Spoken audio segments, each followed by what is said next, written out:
tardes a todos y bienvenidos nuevamente a una teleclínica el día de hoy.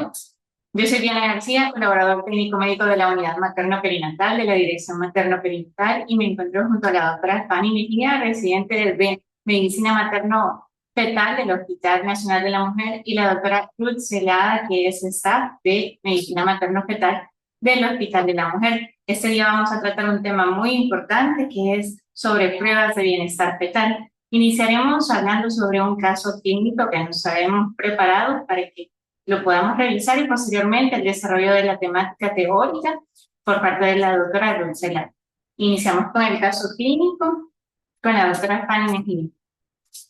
Muy buenas tardes. Antes que nada, muchas gracias por la invitación. Como ya lo mencionaba la doctora Diana García, soy la doctora Mejía, residente de segundo año de la subespecialidad de Medicina Materno-Fetal del Hospital Nacional de la Mujer.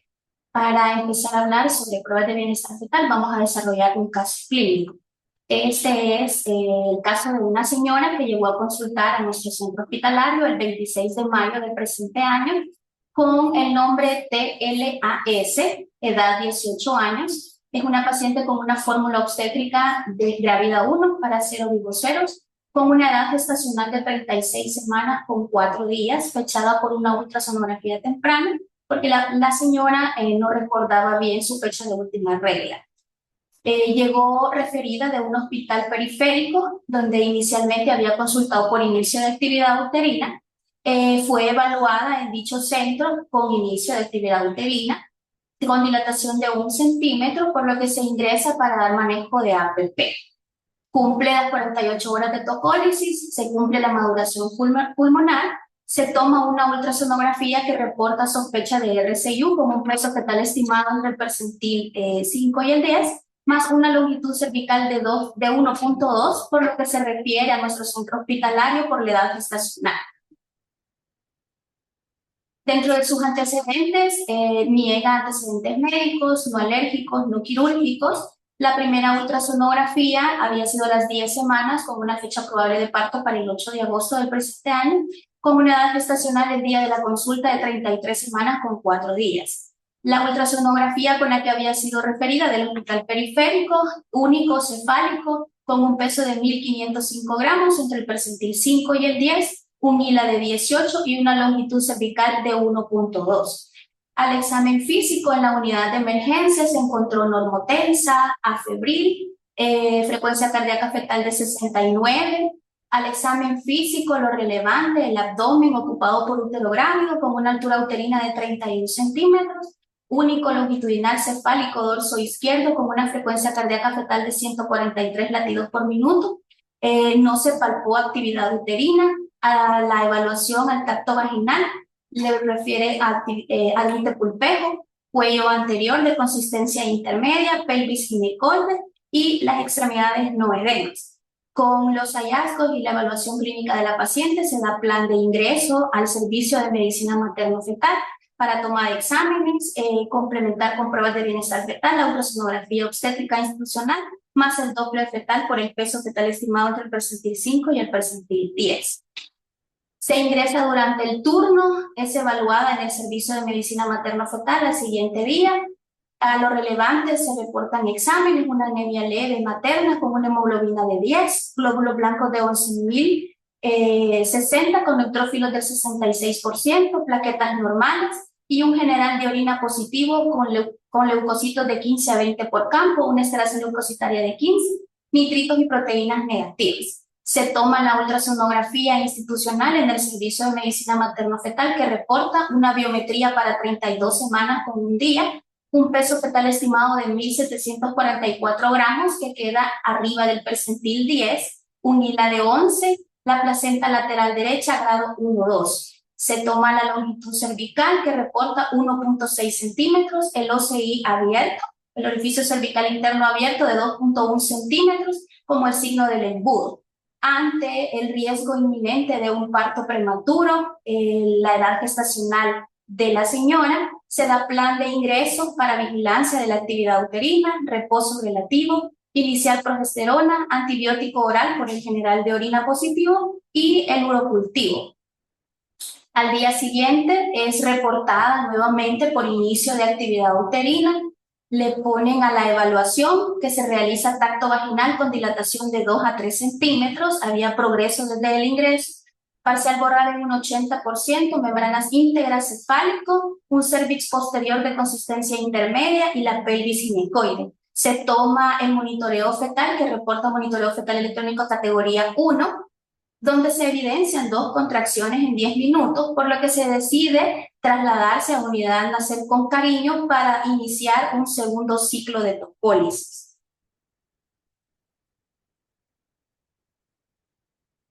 En unidad Nacer con Cariño permanece por más de 8 horas por no progreso del trabajo de parto, los mismos cambios cervicales. Se da nuevamente el traslado a unidad a medicina materno-fetal para completar el segundo ciclo de tocólisis. Se completan las 48 horas de tocólisis, no progreso del trabajo de parto. Sin embargo, pues la señora es enfática que persiste la actividad uterina y se reporta ese día el urocultivo negativo.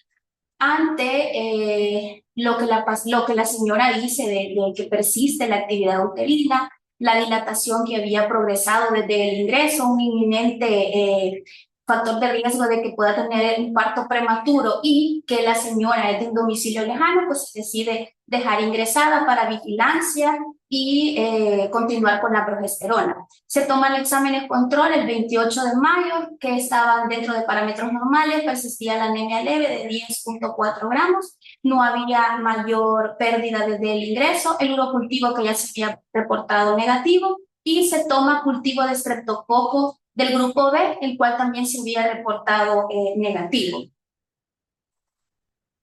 Por la historia de la señora de que persistía con la actividad uterina, pese a los 2 ciclos de tocólisis, había aumento ya de la dilatación con 3 centímetros, parcial borrada en un 90%, la estación A0, membranas abombando, se decide dejar hospitalizada con reposo relativo y progesterona.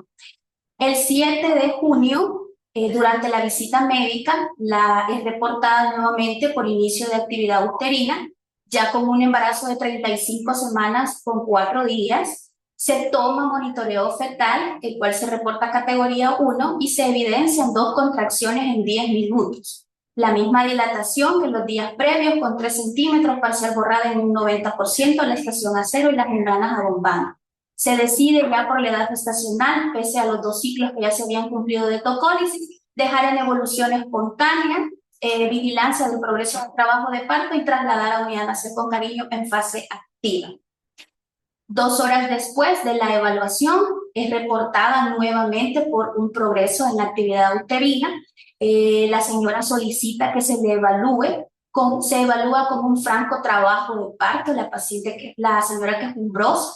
Al examen físico, lo relevante, el abdomen ocupado por útero grávido con frecuencia cardíaca fetal de 145 latidos por minuto, la actividad uterina, la palpación de 2 de 25 en 10, se realiza el tacto vaginal con dilatación de 4 centímetros, total borrada, membranas íntegras, atención, abombando, se evidencia ruptura espontánea de membranas, cefálico con estación A0 y la pelvis ginecoide, ya con una ruptura de membranas, con la edad gestacional y el progreso del trabajo de parto de la señora, pues se decide trasladar a unidad Nacer con Cariño, dejar en evolución espontánea, notificar a neonatología por la edad gestacional de la señora como un pretérmino tardío en evolución y el monitoreo continuo. En unidad Nacer con Cariño se recibe normotensa. Al examen físico, pues no se realizó tacto porque se acababa de realizar la evaluación en el servicio de medicina materno-fetal y se coloca solamente el monitoreo fetal continuo. 1 hora y media posterior al traslado del servicio a unidad Nacer con Cariño, se reporta la señora ansiosa, quejumbrosa, normotensa, con una frecuencia cardíaca fetal de 102, la actividad uterina 3 de 30 en 10, el tacto vaginal siempre los 4 centímetros, total borrada, membranas rotas, cefálico, estación A0. La señora bastante quejumbrosa, pues se toma el monitoreo manual y se reporta este siguiente monitoreo como categoría 3. Se evidencia la frecuencia cardíaca fetal entre 145 y 150 y descensos que llegan hasta 90 y recuperan. ya casi llegando a los 10 minutos de la toma del monitoreo fetal, pues se evidencia que las desaceleraciones son mucho más prolongadas y es difícil la recuperación, por lo que se cataloga como un monitoreo fetal categoría 3 y se da plan de evacuación inmediata, cesárea por sufrimiento fetal agudo.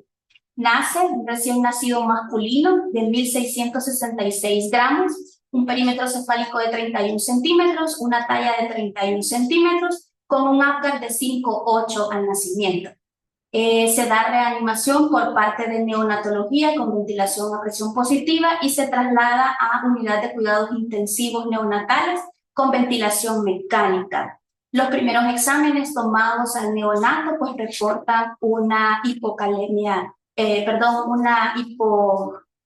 un pH elevado, como una alcalosis respiratoria, una anemia fetal de 12,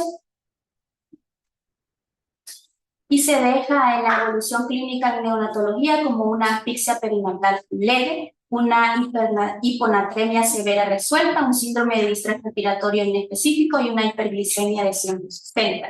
A la evaluación del neonato, pues se supone que el neonato delicado por los antecedentes descritos. En la última evaluación, nada por boca en el plan, líquidos endovenosos, exámenes control, hemogluco control, los gases arteriales control y la evaluación del estado neurológico. Para actualizar, como es un caso que se tomó recientemente, en las últimas notas de este día ya no se encuentra con ventilación mecánica, se encuentra en CPAP, que es un método de ventilación no invasiva. Ha respondido bastante bien y, como lo mencionaba anteriormente, se ha dejado como una asfixia perinatal leve. Generalmente estos tienen altas tasas de recuperación y mínimas tasas de secuelas neurológicas o algo a largo plazo. Muchas gracias, doctora Fanny. Continuando con la ponencia, es muy importante lo que hemos visto en este caso clínico y quizás de lo que es relevante para el tema. Respecto a pruebas de bienestar fetal, hay que recordar que ya tenemos protocolos actualizados y determinados sobre cómo se debe de realizar el manejo clínico de estas patologías fetales. El protocolo de pruebas de bienestar antenatal y durante el trabajo de parto nos dice que todas aquellas señoras que tengan factores de riesgo durante el trabajo de parto, que para este caso es la prematurez, es el hecho de que haya tenido un trabajo de parto y haya recibido tocólisis previamente, entre otros factores de riesgo importantes, es necesario, como lo dice el protocolo, realizar un monitoreo fetal continuo del trabajo de parto.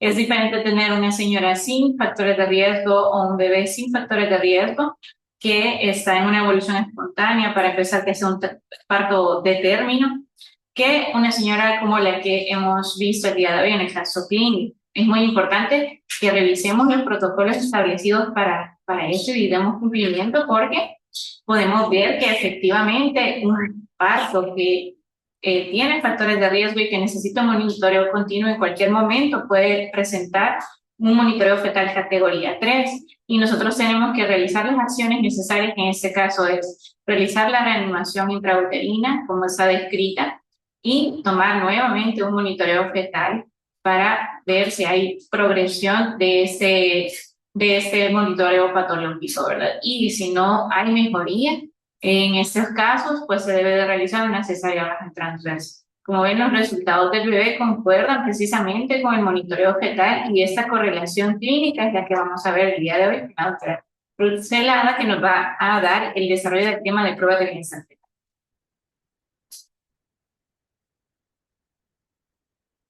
Bueno, buenas tardes, muchas gracias. Vamos a comenzar hablando un poquito acerca de cuáles son los objetivos o qué evalúan las pruebas de bienestar fetal, ¿verdad? Las pruebas de bienestar fetal se van a catalogar como anteparto o intraparto, dependiendo obviamente del inicio del trabajo de parto.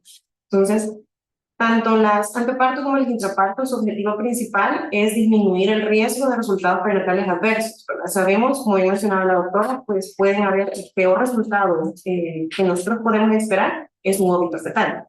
Sin embargo, recordemos también que muchos de estos niños, ¿verdad?, entrar en todo este proceso de acidosis, que voy a explicar más adelante, puede llevarlos a tener secuelas neurológicas a largo plazo. Entonces, la idea de poder identificar qué pacientes tienen indicación de tomar estas pruebas y cómo se van a interpretar y cómo se van a manejar es para poder reducir estos riesgos. Entonces, todas estas pruebas van a permitir evaluar patrones cardíacos, es decir, ver la frecuencia cardíaca fetal, ¿verdad? Los movimientos del feto durante, por ejemplo, en el principio físico, el tono, y la idea es poder identificar de forma temprana la presencia de la hipoxemia que puede evolucionar posteriormente a una acidemia. Entonces, tenemos que recordar, en qué caso, cuándo vamos a iniciar a tomar pruebas. Generalmente, una prueba de bienestar fetal como tal debe de realizarse o está indicada arriba de las 32 semanas de gestación. Sin embargo, esto no significa que abajo de las 32 semanas no podemos tomar, como por ejemplo, un Doppler fetal. La paciente venía referida con una sospecha de un retardo del crecimiento intrauterino. Si hubiera tenido menor edad gestacional y se hubiera confirmado el diagnóstico, estaría indicado el uso del ultrasonido Doppler como una prueba de bienestar fetal para garantizar que este niño, a pesar de que está quedándose pequeñito, pues todavía está aguantando, ¿verdad?, el retardo del crecimiento. Entonces, es importante que recordemos que sí, generalmente las vamos a iniciar arriba de las 32 semanas, pero debemos de individualizar cada caso, cada riesgo de cada paciente, y lo principal es cuando el parto sea viable, porque no vamos a tomar una flujometría Doppler, un feto de 23 semanas, un sale patológicos, al final no le vamos a ofrecer a la mamá un pronóstico favorable para este bebé. Entonces tenemos que tomar en cuenta también que el parto tiene que ser viable. ¿Qué indicaciones maternas podemos recordar, verdad? Por ejemplo, los trastornos hipertensivos, ya sea una preeclampsia grave, ¿verdad?, una preeclampsia sin signos de gravedad. También la paciente hipertensa crónica, aquella que utiliza dosis altas de antihipertensivos, que no está adecuadamente controlada, que no tiene un apego correcto. La paciente con diabetes, ya sea gestacional o pregestacional, ya que las dos presentan alteraciones fetales diferentes, ¿verdad? Puede ser un niño que se está acompañando con un cuadro de un retardo del crecimiento intrauterino, que hay que garantizar un seguimiento con su flujometría Doppler, o un niño que va grande para la edad gestacional, que también hay que garantizar un seguimiento con un trazo semanal, podría ser, para verificar que pues este bebé tiene un adecuado ritmo cardíaco. También los pacientes que tienen lupus, los síndromes fosfolípidos, los pacientes con enfermedad renal, ya que esas pacientes con el mismo problema vascular, ¿verdad?, que tienen, pueden llegar a complicar a estos niños, ¿verdad?, con un retardo del crecimiento intrauterino. En cuanto a la patología tiroidea, pues vamos a recordar que en este caso la principal indicación puede ser en las pacientes hipertiroideas, porque también se asocia con vasculopatías. Y no olvidemos la paciente con obesidad. Pero generalmente la paciente que cursa con la obesidad durante el embarazo pues tiene un mayor riesgo, está descrito en la literatura, de presentar óbito fetal, pero cuando ya excedemos las 40 semanas de gestación. Entonces, por eso es que en ellas tenemos que garantizar pues también que tengan sus ultrasonidos, su perfil biofísico y su monitoreo fetal, ¿verdad?, en esta edad gestacional. Y la conducta pues según como tengamos estos exámenes. ¿Qué indicaciones fetales, verdad? Como bien habíamos mencionado, el retardo del crecimiento intrauterino, ¿verdad?, es aquel en el que vamos a tener un peso fetal estimado abajo del percentil 10 con una flujometría Doppler normal, o un peso abajo del percentil 3 sin importar la Doppler. Entonces, ¿por qué es importante la Doppler? Porque nos va a poder permitir primero clasificar el tipo de retardo que tenemos, si es un feto pequeño para edad gestacional o es un retardo del crecimiento intrauterino. Y también pues nos va a dar el seguimiento. Dependiendo la edad gestacional en la que tengamos a estos niños, vamos a darle el seguimiento con la flujometría Doppler. Existen protocolos internacionales, nosotros en el hospital manejamos un protocolo interno para el retardo, en el cual el seguimiento abajo de las 32 semanas de estos niños va guiado por el ductus venoso, es decir, la arteria umbilical, la cerebral media, pero el ductus venoso como el marcador principal para saber en qué momento ya vamos a evacuar a estos bebés. Arriba de las 32 semanas nos guiamos únicamente por la arteria umbilical, más que la arteria cerebral media. La sensibilidad de la arteria cerebral media para detectar digámoslo así, asfixia es un poco más baja, pero de forma aguda. En el caso de la gestación múltiple, pues que en este tipo de embarazos, ya sea más que todos los embarazos monocoriales, que son los que tenemos que tenerle más cuidado en el seguimiento de estos niños, porque ellos pueden acompañarse de un retardo de crecimiento selectivo, es decir, uno de los dos bebés se va quedando pequeño y el otro no tiene secuelas, o podemos acompañarlos de un cuadro de transfusión feto-fetal. Entonces, el ultrasonido nos permite poder determinar de esta forma, primero, pues clasificar cuál de estas dos patologías es la que tiene y el seguimiento que se le va a ir dando también a estos niños. Y en los casos de una disminución de los movimientos fetales, ¿verdad? Si la paciente llega, consulta porque tiene disminución de los movimientos fetales, pues obviamente está indicado que le tomemos por lo menos un monitoreo fetal, bueno, un NSP. También en los pacientes que tienen antecedentes de trastornos hipertensivos, antecedentes de óbitos, ¿verdad? O antecedentes de retardo, la colestasis intrahepática del embarazo, porque esta patología se acompaña, ¿verdad? Que pueda presentar un síndrome de aspiración de meconio conforme más nos vamos acercando al término de la gestación, ¿verdad? Estos niños tienen un alto riesgo de que puedan presentar también óbito fetal. Entonces, y lo ideal sería que pues a partir de las 32 semanas pues esté dando su seguimiento con pruebas de bienestar fetal. En los embarazos posttérmicos, con más razón, ¿verdad? Porque entre más alejados estamos de la fecha de parto, pues más riesgo tenemos para estos niños. En los casos de base previa, oligohidramios, sobre todo, más que, no, oligohidramios, pero más el oligohidramios, ¿verdad? Cuando hablamos un índice de líquido amniótico abajo de 5.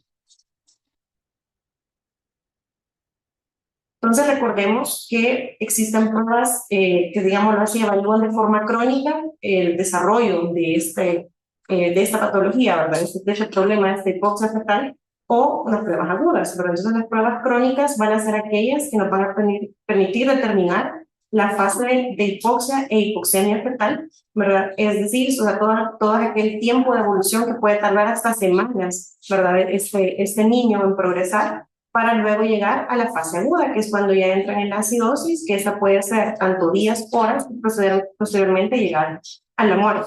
Entonces, ¿qué pruebas consideramos que son catalogadas como unas pruebas que evalúan la fase crónica?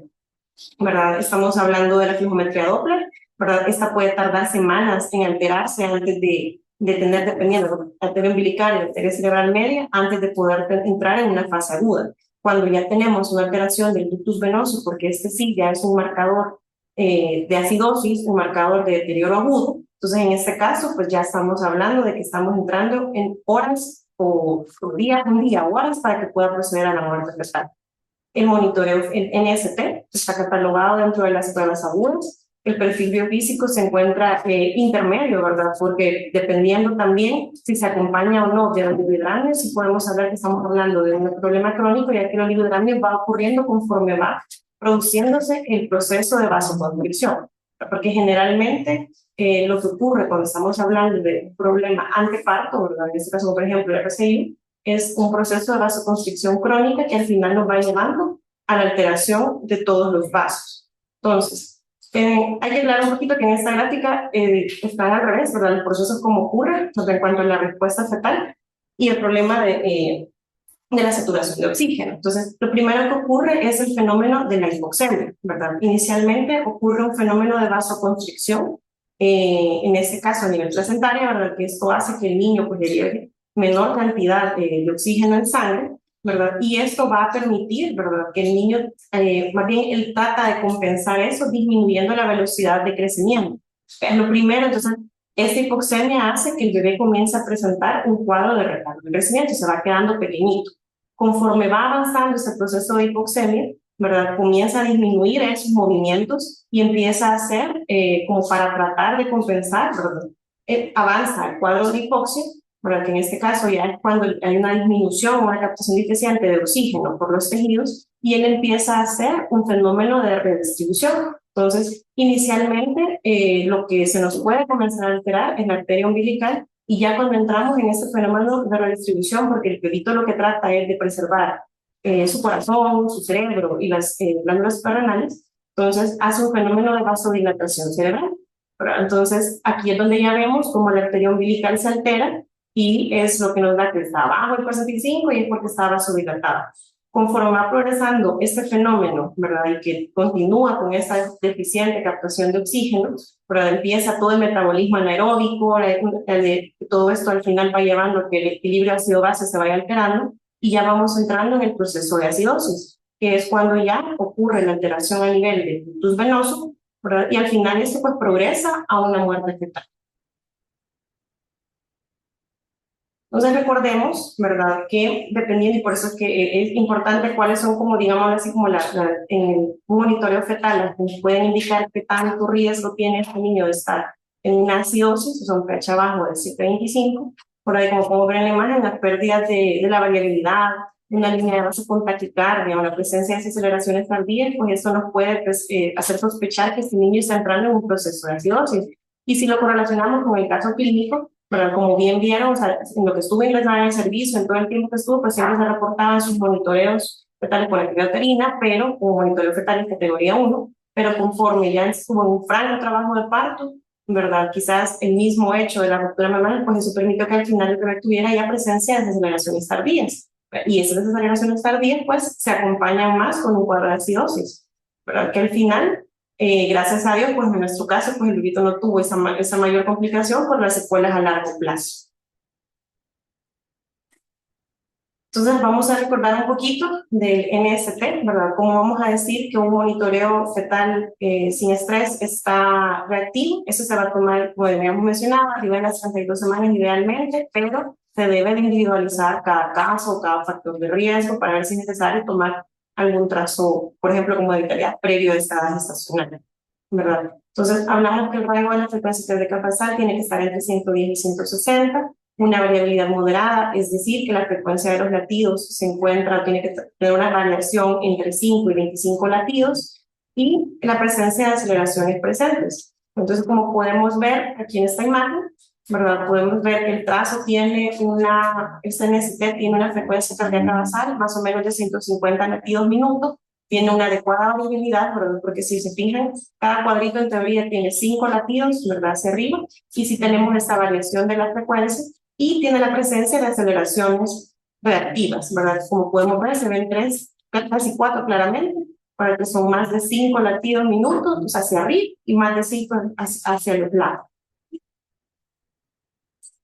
Con un NST no reactivo, pues en este caso son prácticamente los parámetros que habíamos mencionado previamente, y en este caso pues tenemos que tomar en cuenta que cuando estamos hablando de un NST, la paciente no está en trabajo de parto, ¿verdad? Es un trazo que se toma sin actividad uterina. Ahora bien, si ya fuera con presencia de dinámica uterina, pues estamos hablando de un monitoreo fetal, y ya se clasificaría y se dan diferentes maniobras.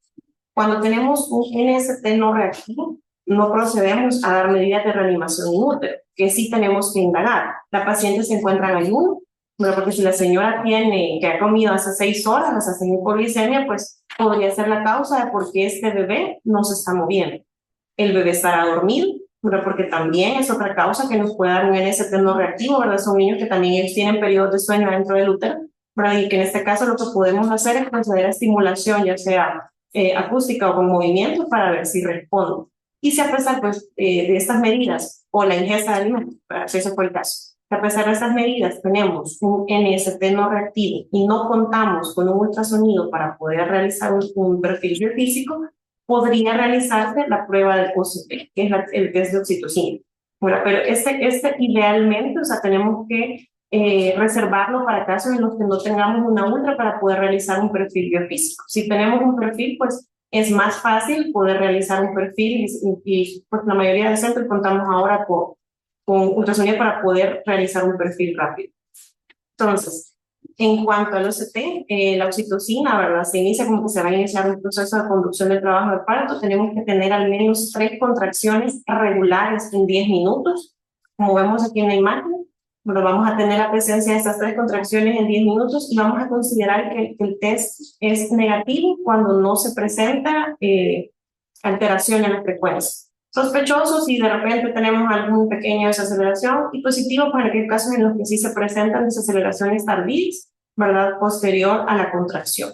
Entonces, esto como lo único que nos va a decir es si, ¿verdad?, este bebé no va a aguantar el trabajo de parto, porque ahorita estamos utilizando el medicamento y hemos generado contracciones, y el bebito responde presentando desaceleraciones de la frecuencia cardíaca fetal. Entonces, en teoría, no podríamos tener un parto con estos niños. Pero si tenemos un ultrasonido, pues lo indicado es poder realizar un perfil biofísico. El perfil biofísico evalúa 4 parámetros principales, ¿verdad? El tono fetal, los movimientos fetales gruesos, los movimientos respiratorios y el líquido amniótico. Aquí tenemos que tomar en consideración que no estamos midiendo el índice de líquido amniótico para el perfil biofísico como tal, sino que únicamente la presencia de una ventana vertical máxima única de al menos 2 centímetros. ¿verdad? Entonces, ¿qué significa esto? Que si el bebito tiene un óligo de 5, ¿verdad? Pero tengo una ventana de más de 2 centímetros, en esos 5 centímetros sí le voy a dar los 2 puntos del perfil biofísico. Entonces, tenemos que recordar también un poquito acerca de las bases neurovegetativas, de por qué el perfil biofísico va así. Bueno, y recordemos que el tono fetal es de las primeras funciones fetales que el niño presenta. Esto ocurre a partir de las 7 a las 8 semanas de gestación. Posteriormente comienzan los movimientos fetales corporales, más o menos a partir de la semana 9. Luego los movimientos respiratorios entre las 20 y las 21 semanas y la reactividad cardíaca arriba de las 24, más o menos 26. Por eso que también decíamos lo mismo, ¿verdad? Que no podemos indicar un NST a un niño abajo de 24 semanas, ¿verdad? O sea, también la edad gestacional es importante para poder saber la indicación de cada prueba. ¿Por qué es importante el conocimiento de esto? Es porque generalmente el bebé comienza a alterar el orden de desaparición en el perfil en base al revés de cómo comenzaron a aparecer. Entonces, en perfil biofísico, ¿verdad? El primero que se altera, ¿verdad? Cuando tenemos un bebé que está entrando en un proceso de deterioro, son los movimientos respiratorios. Entonces podríamos tener un perfil 6 de 8 con alteración de los movimientos respiratorios. Luego progresa y van los movimientos corporales. Y por último, pues el último en afectarse es el tono fetal. En cuanto a la reactividad cardíaca, pues como ya lo habíamos mencionado, y por eso el NST es una prueba muy importante de tomar en cuenta para evaluar el bienestar fetal, porque la reactividad cardíaca es la primerita en alterarse. Entonces, esos son los parámetros del perfil biofísico que ya habíamos mencionado, ¿verdad? Lo que les había aclarado era con lo del índice de líquido amniótico en el que hablamos, ¿verdad? De que tener un índice de líquido amniótico con una ventana vertical máxima más o menos de 2 centímetros, vamos a otorgar los 2 puntos. Es importante esto, recordar que el perfil va en 2 puntos o 0. Entonces no vamos a dar un punto porque medio se movió el niño, ¿verdad? Son o 2 puntos o 0. Y lo ideal sería poder realizar un tiempo de 30 minutos para la evaluación de este perfil. ¿Verdad? El puntaje más alto sin el NST que vamos a tener por allá con un va a ser de 8, ¿verdad? Y el menor que podemos tener pues va a ser de 10. ¿Cuál es la interpretación en este caso y el manejo que vamos a hacer con estos niños? Pero si tenemos un perfil de 8 puntos, 8 de 10 puntos, en el decir que tiene un trazo, o digamos que en este caso puede tener un parámetro del perfil no alterado, pero tiene un trazo bonito, ¿verdad? O un 10 de 10 que tiene todo completo, pues es un niño que tiene un riesgo muy bajo de muerte fetal dentro de la próxima semana. Entonces, en teoría, este bebito estaría exento de que pueda pasar cualquier complicación.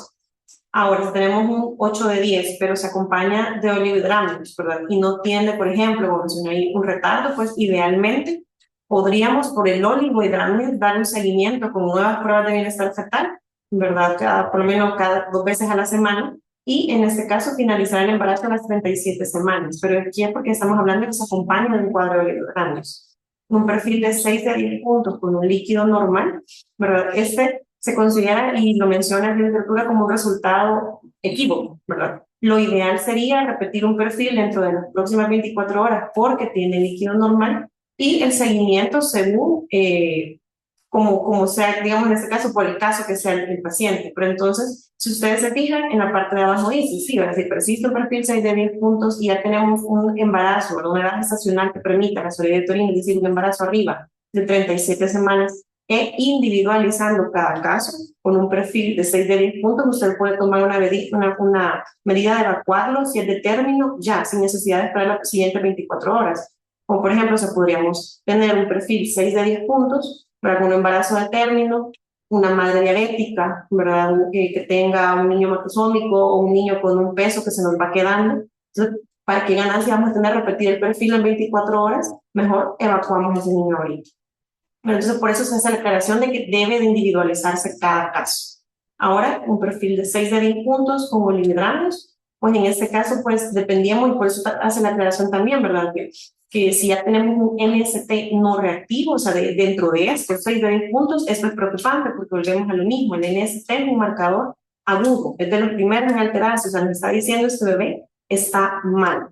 Entonces, volvemos a lo mismo. Pero se podría repetir un perfil en 24 horas, si persiste en este caso, evacuar, ¿verdad? Pero aquí vamos a ver siempre tomando en cuenta la edad gestacional.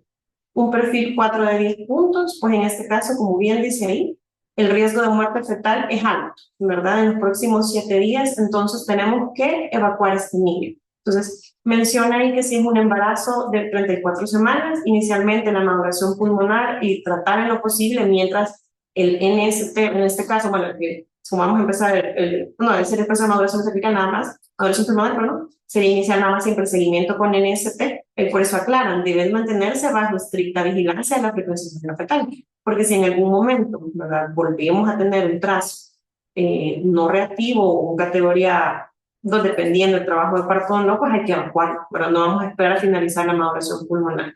Y definitivamente un perfil 2 de 10, pues ese niño tiene un alto riesgo de muerte, pues tenemos que evacuarlo por la vía más rápida. Pero no vamos a esperar un proceso de inducción en estos niños cuando sabemos que nos está diciendo que el riesgo de muerte es alto. Entonces, básicamente, esto es un resumen, ¿verdad?, de lo mismo. Entonces, hablamos si tenemos un NST reactivo, va a continuar sus controles. Si es no reactivo, es lo que habíamos mencionado, se va a buscar cuáles son las causas, ¿verdad?, a ver si la señora comió, si se mueve, cambiar la presión según decúbito. Y si persiste, si tenemos acceso, realizar un perfil. Y si, pues, en este caso, ¿verdad?, es un trazo anormal y un perfil anormal, pues definitivamente valorar la evacuación. Y pues ya para ir finalizando más o menos, vamos a hablar un poquito con lo de prueba de bienestar anteparto, un poquito de la flujometría Doppler, que eso, como ya les había mencionado, va a ser una indicación, ¿verdad? En este caso tenemos que tomar en cuenta cuáles son las indicaciones fetales o maternas para poder realizarlas, como ya habíamos mencionado, los trastornos hipertensivos del embarazo, los niños con retardo del crecimiento intrauterino, oligodramios severos también pueden ser una indicación de un Doppler fetal.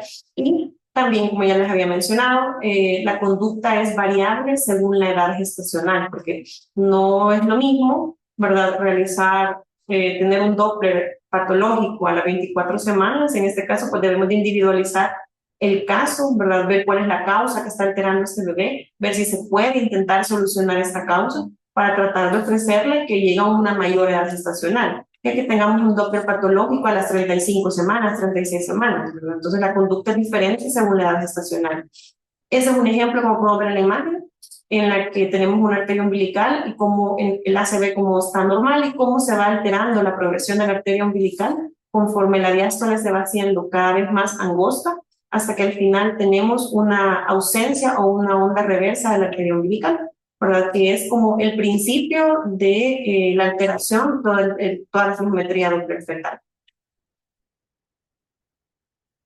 Entonces, ya para hablar un poquito acerca de las pruebas intraparto, pues tenemos que recordar que el monitoreo fetal se va a indicar, ¿verdad?, aquellas pacientes que tengan factores de riesgo, como bien decía la doctora García, ¿verdad? Tenemos que tener en consideración que todas esas pacientes que tengan algún riesgo, ¿verdad?, como por ejemplo una hipertensa crónica con un niño con fetal, pues obviamente le vamos a tomar la prueba, el monitoreo fetal las veces que sea necesario para garantizar que este bebito va a aguantar el trabajo de parto.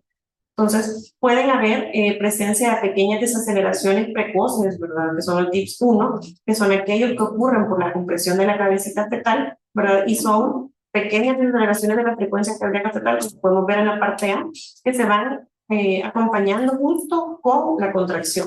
En cuanto a los hallazgos ya de una sospecha de una insuficiencia uteroplacentaria, son las desaceleraciones tardías, que esas, si se fijan, el inicio no coincide con el inicio de la contracción, sino como las de arriba. Y la desaceleración como tal se presenta posterior a la contracción.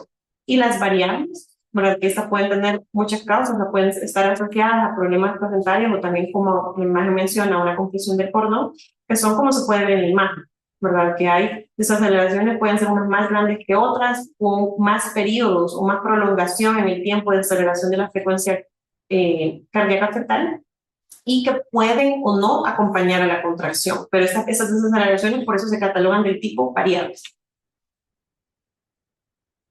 Entonces, un monitoreo categoría 1 va a ser aquel que tenga una línea de base entre 110 y 160, con una presencia de variabilidad moderada, que habíamos hablado, de 5-25 latidos, puede o no, no, en este caso no debe de tener, perdón, desaceleraciones tardías o variables, pero sí podría presentar relaciones tempranas, porque por lo menos cuando, digamos, el bebé ya está bien descendido, Entonces, podría tener presencia de aceleraciones tempranas o no, ¿verdad? Y las aceleraciones idealmente pues tienen que estar presentes. En el categoría 3 va a ser en el que tengamos una línea de base ausente, ¿verdad? Que no tengamos esta variabilidad, ¿verdad? Sino que se ve únicamente un trazo, como decimos, plano, ¿verdad? O que pueda acompañarse de aceleraciones tardías recurrentes o desaceleraciones variables. También el patrón sinusoidal o la presencia de bradicardia. Y pues un categoría 2, ¿verdad? Como estábamos mencionando, pues va a incluir todos los trazados que pueden estar en el categoría 3, pero de forma individual, digamos así, o sea, puede tener una variabilidad ausente y no cumple, o sea, no tiene solamente la variabilidad, no tiene desaceleraciones, o puede tener desaceleraciones variadas, ¿verdad? Y en esto sí está indicado pues las medidas de reanimación inútil. Entonces, este es un ejemplo de un monitoreo categoría 1, que es lo que hemos mencionado, la frecuencia cardíaca basal está bien, ¿verdad? Hay contracciones, hay aceleraciones, la variabilidad es adecuada.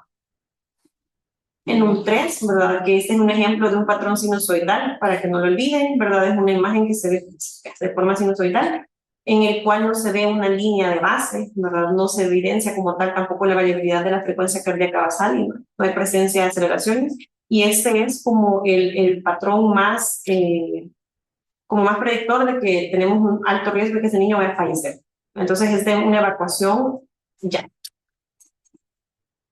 Y también esto dentro de un monitoreo categoría 3, que es en el que estamos hablando de bits variables, si se fijan, podemos ver la presencia de actividad uterina regular, ¿verdad? Regular, pero vemos que hay contracciones que sí acompañan hay desaceleraciones que sí acompañan a la contracción, pero hay otras que no, ¿verdad? Que no ocurren o no tienen relación, otras que ocurren después, unas que son más anchas que otras. Entonces, este sería un patrón del tipo variable.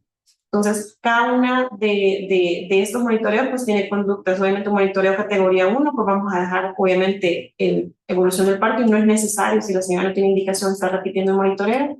En categoría 2 se pueden brindar las medidas de reanimación, como decía la doctora, en base a los lineamientos, ¿verdad? Y el seguimiento según cómo tengamos este monitoreo por reanimación. Y lo importante es eso, o sea, hacemos las medidas y estar pendientes de tomar ese trazo, ¿verdad? No que dejar a la señora ahí 2 horas y cuando ya la vamos a ver, pues ya ahora ya vamos a tener un categoría 3, pero nadie estuvo pendiente. Entonces, un categoría 2 hay que poner las medidas y después estar pendientes porque es un niño que nos está diciendo que no está bien y que muy probablemente puede que mejore como puede que no. Pero hay un categoría 3, pues definitivamente es una evacuación a la vía más corta, en la vía más rápida, según como esté. En este caso, si no tiene mayor dilatación, pues un parto por vía abdominal, ¿verdad?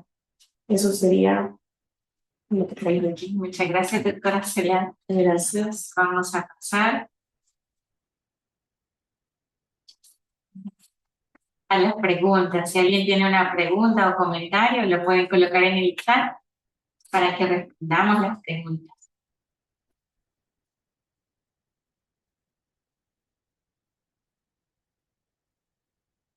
Y si no hay preguntas, pues eso sería todo el día de hoy. Muchas gracias a los que estuvieron atentos a la teleclínica del día de hoy y nos esperamos con la próxima teleclínica.